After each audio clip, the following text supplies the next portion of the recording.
Speech for Congressional Hearing on Primary Education Funding, delivered by Abraham B. Proscia, Education Advocacy Leader. Okay. Honorable Members of Congress, thank you for the opportunity to speak before you today on a matter that lies at the heart of our nation's future, which is the funding of primary student or primary education. Now, education is not merely a privilege, it is a fundamental human right. This principle is enshrined in the Universal Declaration of Human Rights and further detailed in the International Covenant on Economics, Social and Cultural Rights, which mandates free, compulsory, and universal primary education for all. Moreover, Sustainable Development Goal 4 emphasize inclusive and equitable quality education, aiming to ensure that all children have access to free primary schooling by 2023 or 2030. Now, the current state of primary education in the Philippines. Despite these commitments, our nation faces significant challenges, like underinvestment. The Philippine spending per student is approximately 9 times lower than the global average.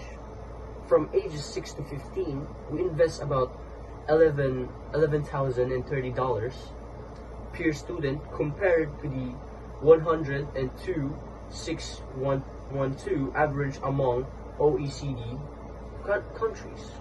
Now, moreover, learning outcomes.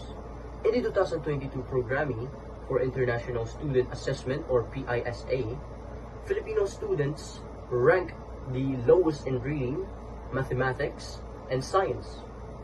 Alarmingly, 9 out of 10 students could not read or understand a simple text by age 10.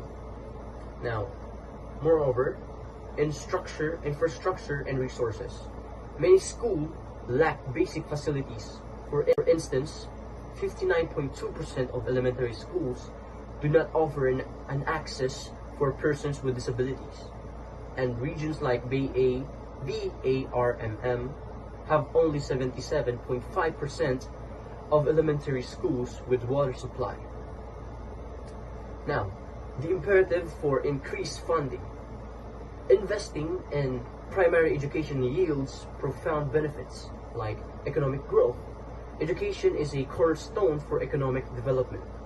It enhances employment opportunities and increases income levels and foster innovation. Now, additionally, health and social outcomes. Children of educated mothers are 50% more likely to survive past the age of 5.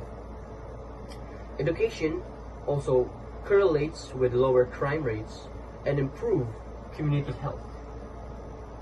Now, equity and inclusions. Quality primary education narrows gender gaps and uplifts marginalized communities, promoting social cohesion and national unity. Now, this is my recommendation for actions. To address these challenges, I propose the following. First, we got the increased investment. Align our education spending with UNESCO's recommendation of allocating 4% to 6% of GDP to education. Currently, our spending falls below this benchmark. Now, second, prioritize early education. Redirect focus and resources toward primary education, ensuring that foundational learning is robust and accessible to all. Now, third, enhance infrastructure.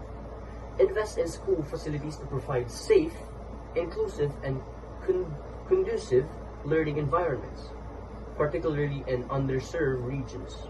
And fourth, we got the support teachers.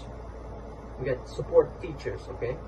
Implement programs for teachers training, fair compensation, and professional development to attract and retain quality educators. Now, in closing, let us recognize that the strength of our nation lies in the education of our children. By committing to substantial and strategic investment in primary education, we honor our obligation, empower our youth, and pave the way for a prosperous future. Thank you for your attention and dedication to this critical cause, and thank you for listening.